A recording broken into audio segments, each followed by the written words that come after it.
The auctioneer's voice carried across the barnyard on a raw March morning in 1985.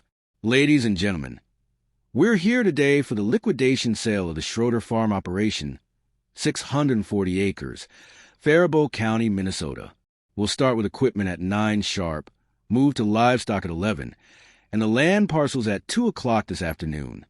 Tom Schroeder stood 30 feet back from the crowd, arms crossed tight against his chest like he was trying to hold himself together. His wife, Linda, wasn't there. Couldn't be. She'd taken the kids to her sister's place in Mankato 3 days earlier. Couldn't watch this. Could have watched strangers pick through 23 years of their lives. The crowd numbered maybe 200 people. Some were neighbors. Some were dealers from as far as Sioux Falls looking for equipment they could steal at depression prices. And some, Tom knew exactly who they were, represented the First Agricultural Bank of Blue Earth, the bank that had called his operating loan in November, the bank that had refused every restructuring proposal his lawyer had submitted, the bank that wanted this land. But standing at the very back, almost hidden behind a grain truck, was Rick Palowski, 42 years old, farming 800 acres about 6 miles north. Rick had his hands shoved deep in his Carhartt jacket pockets, his John Deere cap pulled low. Nobody was paying him any attention. That was about to change. Now, before we go further, you need to understand what was happening in American agriculture in early 1985.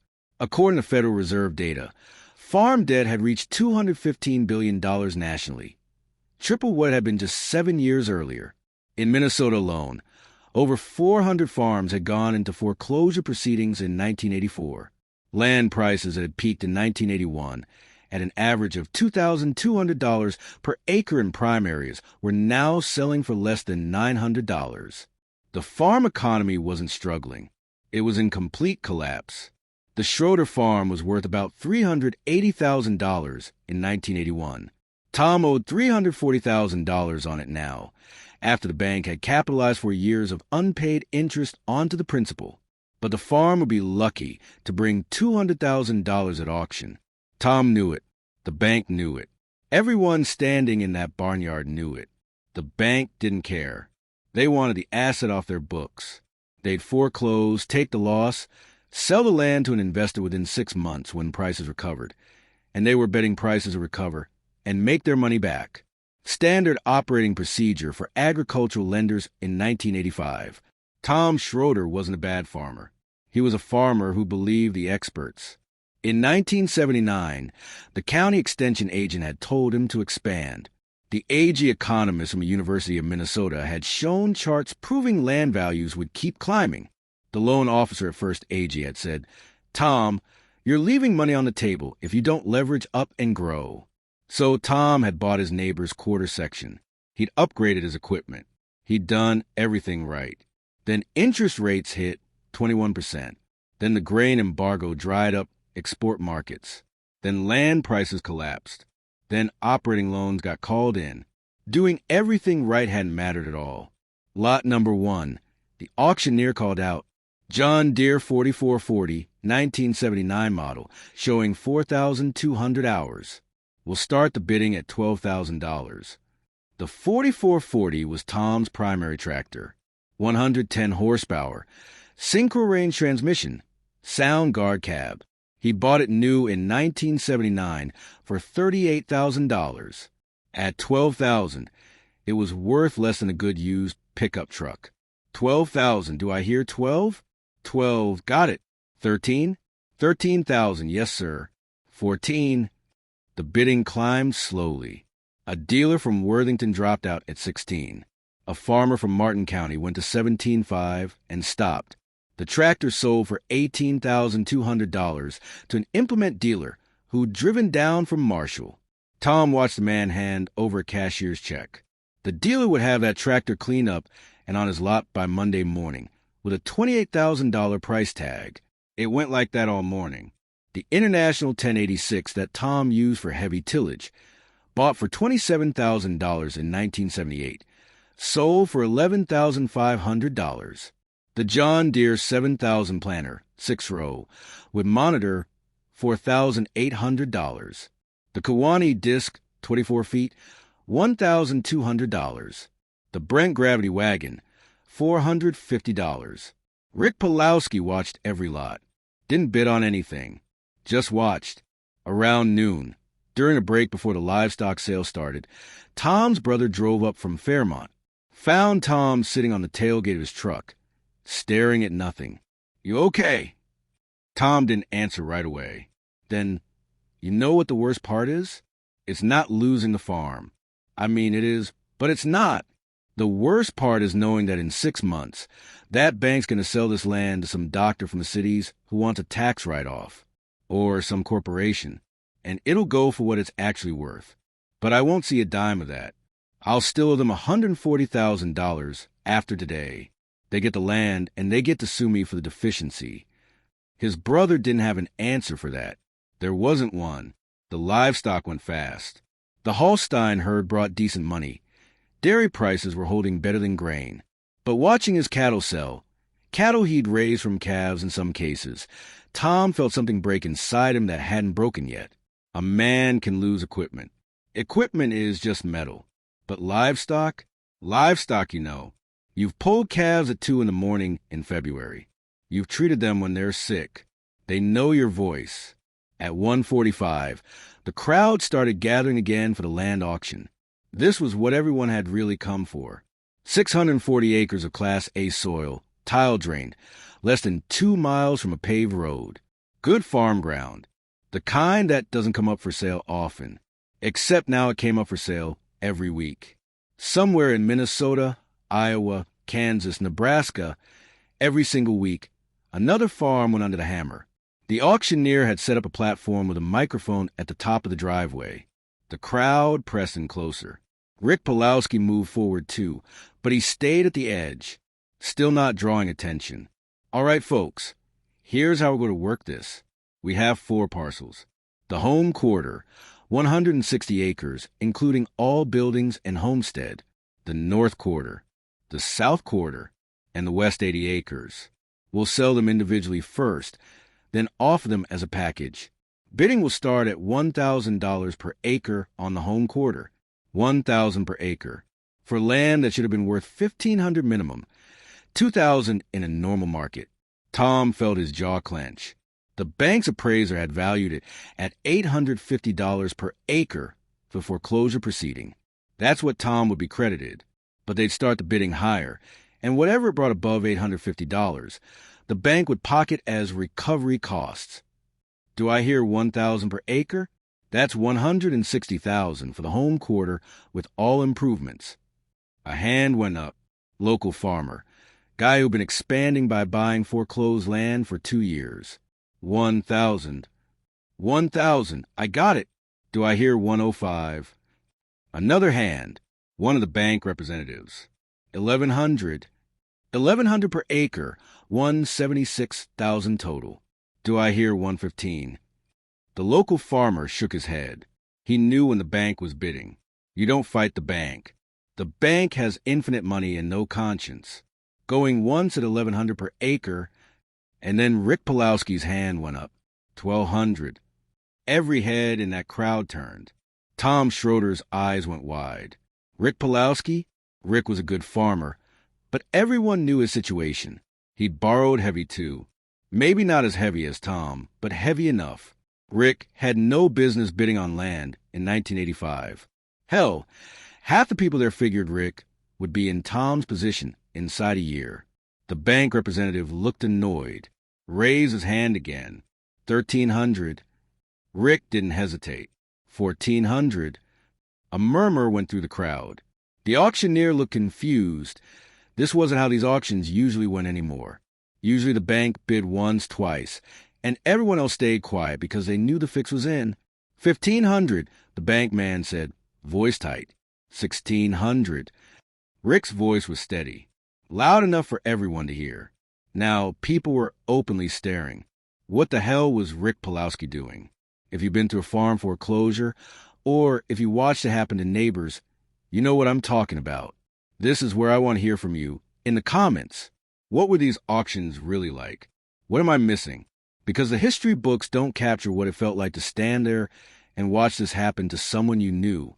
The bank representative turned and had a quick, urgent conversation with his colleague. Then he raised his hand again.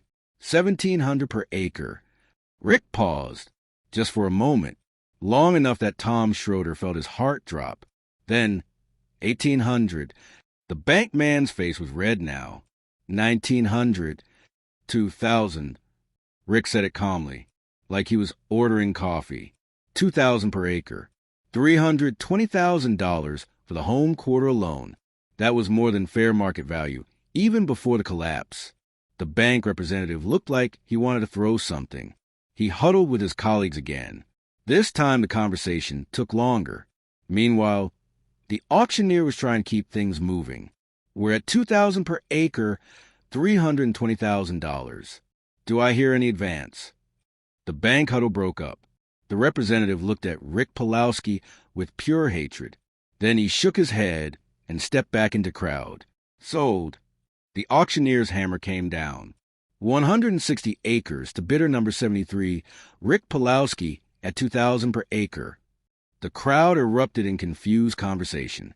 Tom Schroeder felt like the ground was tilting under him. Rick had just bought his farm? With what money? And why? Why would Rick saddle himself with that kind of debt in this market? But Rick wasn't done. North Quarter, the auctioneer called. 160 acres. Excellent tillable, some terracing. We'll start at 1,000 per acre. The bank bid immediately. 1,000. Rick's hand went up before the auctioneer could even call for advances. 1,500. The bank man's eyes narrowed. 1,600. 2,000. Rick said. This time the bank representative didn't even bother to confer with his colleagues. He just turned and walked away from the auction, got in his car and drove off. His two colleagues followed 30 seconds later. The auctioneer looked stunned. Well, all right then. Sold to bidder 73 at 2,000 per acre. The pattern repeated for the South Quarter and the West 80.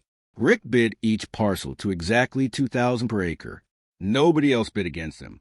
By 3:15 that afternoon, Rick Palowski owned all 640 acres of the Schroeder farm. Total price, $1,280,000. The crowd was silent now. This wasn't celebration. This was shock. Everyone there was doing the same math. Rick Palowski had just obligated himself to over $1 million in debt. In the worst farm economy since the Great Depression, this wasn't heroic. This was suicide. Tom Schroeder pushed through the crowd toward Rick. His face was twisted up with confusion and something that might have been anger. Rick, what the hell did you just do? You can't afford this. You know you can't afford this. Rick pulled an envelope out of his jacket pocket.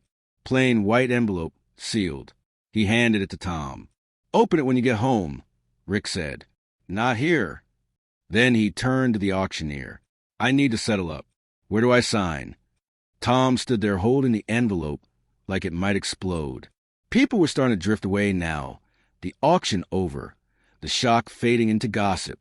By dinner time, everyone in Faribault County would be talking about what Rick Palowski had done. Most of them would be saying he'd lost his mind. Tom went back to what had been his house. What was now Rick Palowski's house, legally. His hands were shaking as he opened the envelope. Inside was a single sheet of paper, handwritten in Rick's careful printing. Tom, the farm is still yours. I bought it to keep the bank from getting it. Total cost, including auction fees, $1,287,400. I'm selling it back to you for exactly what I paid. You can pay me when you can pay me.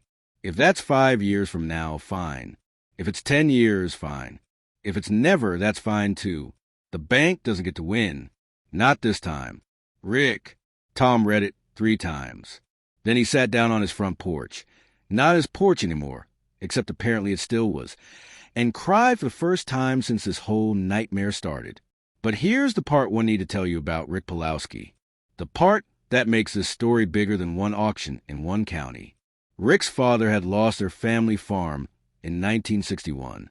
Different crisis. Same story. The old man had died in 1978, bitter and broken, having spent the last 17 years of his life working in a meat-packing plant in Albert Lea. Rick had actually sworn out loud at his father's funeral, that he'd never let what happened to his dad happen to anyone he could help. So starting in 1981, when he saw the crisis coming, Rick had sold off a quarter section he bought in '76, got out while land prices were still high, paid down his debt to almost nothing. Then he'd done something that made his wife think he'd lost his mind. He'd stopped farming 200 acres of his best ground and rented it out to a neighbor, took the cash rent, lived on almost nothing, and saved every penny for 4 years. While everyone around him was leveraging up, buying new equipment, expanding, Rick was saving money and waiting. Waiting for what? His wife, Margaret, had asked him in 1983. For when someone needs help, he'd told her. She thought he meant they'd loan someone money. She didn't realize he meant he was building a war chest specifically to fight foreclosure auctions. Rick had $340,000 in cash when he walked onto the Schroeder farm that morning. Cash he'd saved by living like a Depression-era farmer, while everyone else was riding high. He'd borrowed the rest, $950,000, from a bank in Rochester that knew him, knew his history, and knew he was good for it. The loan officer had asked him what he was planning to do. Gonna buy a farm and sell it back to the farmer who lost it, Rick had said. The loan officer had looked at him for a long moment. Then he'd approved the loan. Now, let me give you some historical context that matters here. What Rick did wasn't entirely original.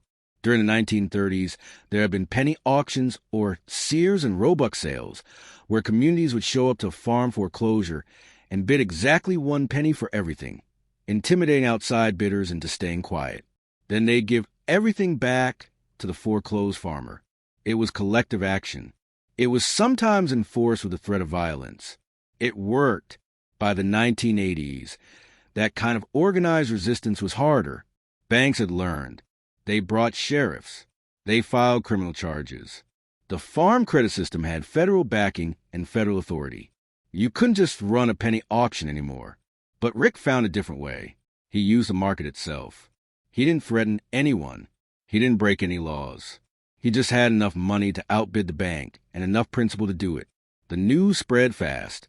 By evening, cars were pulling into Rick's driveway. Farmers Rick barely knew, showing up to ask if he'd heard about their situations. Could he help them too? Rick had to tell most of them no. He didn't have infinite money. The Rochester Bank would only go so far. And some farms, the truth was hard but was true, some farms were too far underwater. He couldn't save everyone. But word of what he'd done reached other farmers with capital.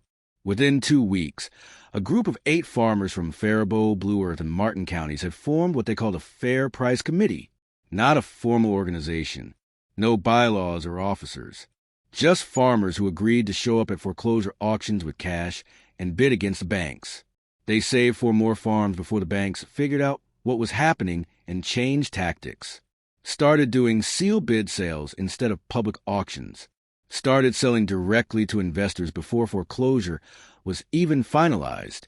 The banks always adapt.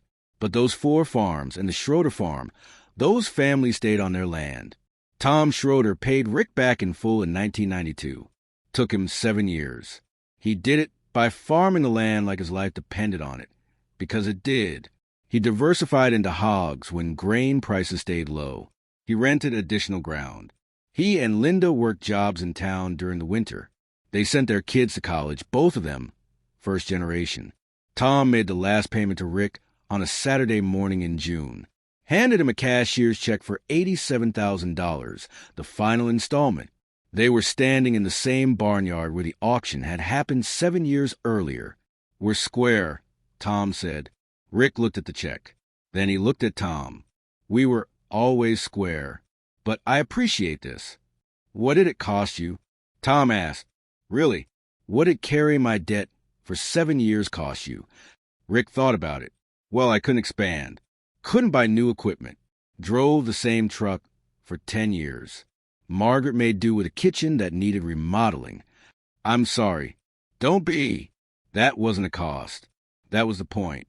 Let me give you the broader picture of what happened to that Fair Price Committee. Of the 8 farmers involved, Two of them ended up in foreclosure themselves within 3 years. The debt they took on trying to save neighbors' farms pulled them under when commodity prices stayed low longer than anyone expected. One of them, a man named Don Magnuson from Martin County, lost his farm in 1987. The same auction format he'd fought against at other farms. Rick Palowski showed up and bought Don's farm, sold it back to him for cost. Don paid him back in 1995. This cycle, farmers helping farmers, sometimes breaking themselves in the process, happened in small pockets across the Midwest. It's not in the history books. It didn't make national news. Farm Aid got the coverage. Willie Nelson and John Mellencamp got the attention. But in communities like Blue Earth, the real resistance was farmers like Rick making choices that made no financial sense and perfect moral sense. Now here's a question I want you to think about, and I want to hear your perspective in the comments. What obligation do we have to each other? Specifically, what obligation do farmers have to each other in a crisis that's not their fault? Rick Palowski clearly believed he had an obligation, but two of the farmers who followed his example paid for it with their own farms. Was it worth it? Would you have done what Rick did if you'd been in his position? The 1985 Farm Bill, which passed in December that year, included some debt restructuring provisions, created some mediation requirements before foreclosures could proceed. It helped, but it came late and it didn't help enough. According to USDA data, another 150,000 farms were lost between 1986 and 1989, even after the bill passed. The fundamental problem wasn't fixed. The problem was that American agricultural policy had encouraged farmers to leverage up based on the assumption that land values would keep rising forever. When that assumption broke, the entire credit structure of rural America broke with it. The banks that had encouraged the borrowing were the same banks that profited from the foreclosures. Rick Palowski understood this. He couldn't fix the system. He could only fight it in the moments when it came for people he knew. In 1989, Rick was interviewed by a reporter from the Minneapolis Star-Tribune doing a retrospective on the farm crisis. The reporter asked him if he'd do it again, knowing what it cost him. Every time, Rick said, every single time. The reporter asked why. Because the alternative is living in a world where we all just watch each other drown, Rick said. And I don't want to live there. That interview ran on page B7. Barely anyone saw it. But I'm telling you about it now because it matters. Here's what happened to the First Agricultural Bank of Blue Earth. In 1987, they were absorbed by a larger regional bank after their agricultural loan portfolio collapsed. The building in downtown Blue Earth that had housed the bank since 1923 became a thrift store. The loan officers who pushed farmers to expand in the late 70s and then foreclosed on them in the mid-80s took jobs at other banks in other towns. Most of them are retired now. Some of them probably never think about the farms they foreclosed on. But the farmers remember. Tom Schroeder is 73 now. Still farms, though his son runs most of the operation. That farm, the one that was supposed to become a bank asset, has been in continuous operation under the Schroeder name since 1947. Tom's grandson is planning to take it over in a few years. Rick Palowski died in 2019. His funeral was in Blue Earth. The church couldn't hold everyone who came. Farmers drove from 3 states. Tom Schroeder gave one of the eulogies. He talked about the auction. He talked about the envelope. He talked about what it meant to be saved by a neighbor. After the service, Margaret Palowski, Rick's widow, told me something I want to share with you. She said that in all the years after the auction, Rick never once mentioned it unless someone else brought it up. Never sought recognition. Never used it to make himself look good. He'd done it because it needed doing, and then he'd moved on with his life. That's who he was, Margaret said. He saw a problem. He fixed what he could fix. He didn't need credit for it. Let me connect this to something that's happening right now in modern agriculture. Today, farmland in Minnesota averages around $5,000 to $6,000 per acre in prime areas. Young farmers trying to start operations face the same debt trap that crushed farmers in the 1980s. Buy in at inflated prices, leveraging heavily, betting that commodity prices will stay high enough to service the debt. The same cycle, different numbers, same fundamental problem. And when the next crisis comes, not if, when, the question will be the same as it was in 1985. Will we help each other, or will we watch each other drown? Rick Palowski showed one way to answer that question. It cost him something. Cost him 7 years of growth.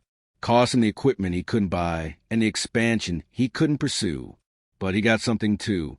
He got to live in a world where he'd done the right thing, where his neighbors' kids grew up on the farm instead of in town, where the community stayed a little more intact than it would have otherwise. You can't put a price on that. Banks try. They reduce everything to numbers on a balance sheet. But some things don't fit on balance sheets. I'm going to close with this. If you lived through the farm crisis, if you lost a farm or saved one, or watched helplessly while neighbors went under, your story matters. The institutional history is important. The economic data matters.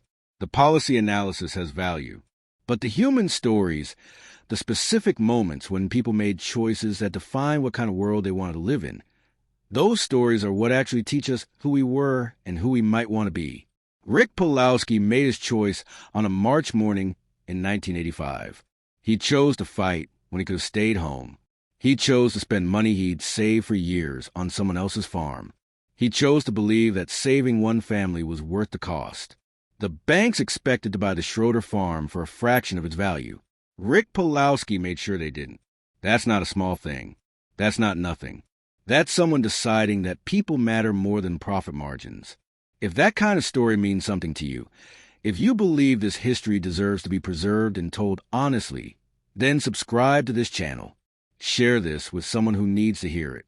Leave a comment about your experience or your family's experience. These stories only survive if we keep telling them. And if you're facing something like this right now, different crisis, same impossible pressure, I hope you have a Rick Palowski in your life. I hope someone shows up when you need them most. And I hope, if you can, you become that person for someone else. Because that's how we survive the things that are designed to break us. Not alone. Together. Thank you for watching. This is hard history, but it's our history, and it's worth remembering.